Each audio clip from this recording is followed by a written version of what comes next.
বিশ্বকাপ বয়কটের যে সিদ্ধান্তটা নিয়েছে বিসিবি, এটা কি আসলে সিদ্ধান্তটা সাহসী সিদ্ধান্ত আমরা বলতে পারি, নাকি এটা আত্মঘাতী একটা সিদ্ধান্ত নিয়েছে তারা?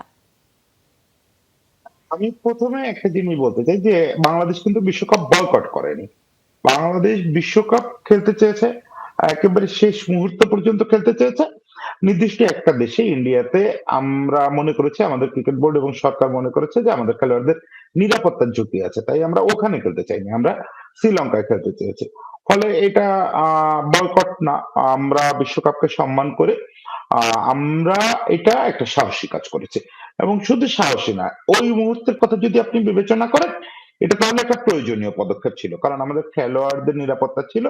খেলোয়াড়দের হয়তো নিরাপত্তা কর্তৃপক্ষ দিতে পারে, আমাদের দর্শকের নিরাপত্তা আছে, সাংবাদিকরা যাবেন, কর্মকর্তারা যাবেন। ফলে এটা আসলে শতভাগ সঠিক একটা সিদ্ধান্ত। শুধু সাহসী বা আত্মঘাতী এইভাবে ব্যাখ্যা না করে আমি বলবো যে শতভাগ সঠিক সিদ্ধান্ত ছিল এটা।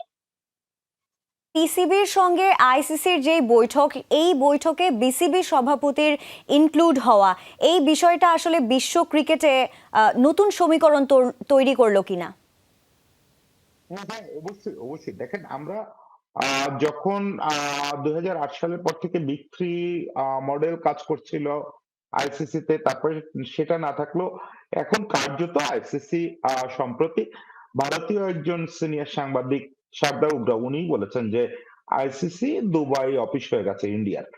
এইটা আসলে এটাকে একটা ধাক্কা দেওয়া দরকার ছিল।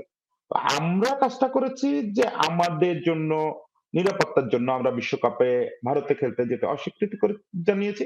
পরে জিনিসটা পাকিস্তান আমাদের পাশে দাঁড়িয়েছে এবং যখন পাকিস্তান আইসিসি নেগোসিয়েশন শুরু হলো, তখন আমিনুল ইসলাম বুলবুলকে যে এখানে ডাকা হলো যে আপনার উপস্থিতি ছাড়া এই নেগোসিয়েশনটা হবে না। এইটা কিন্তু প্রুভ করে যে আমরা আমাদের যে বিশ্বকাপ খেলতে না যাওয়াটা, এটা আসলে বিশ্ব ক্রিকেটের জন্য বড় একটা ব্লো ছিল। এবং বিশ্ব ক্রিকেটে ইন্ডিয়ার যে আধিপত্য, এইটাতে একটা ধাক্কা লাগছে বাংলাদেশের এই সিদ্ধান্তটাতে।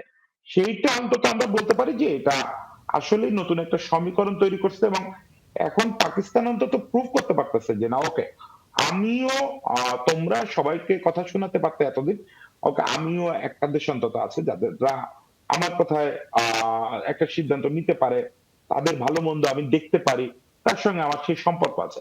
মানে এটা চেক অ্যান্ড ব্যালেন্সের একটা দুয়ার তৈরি করে দিল।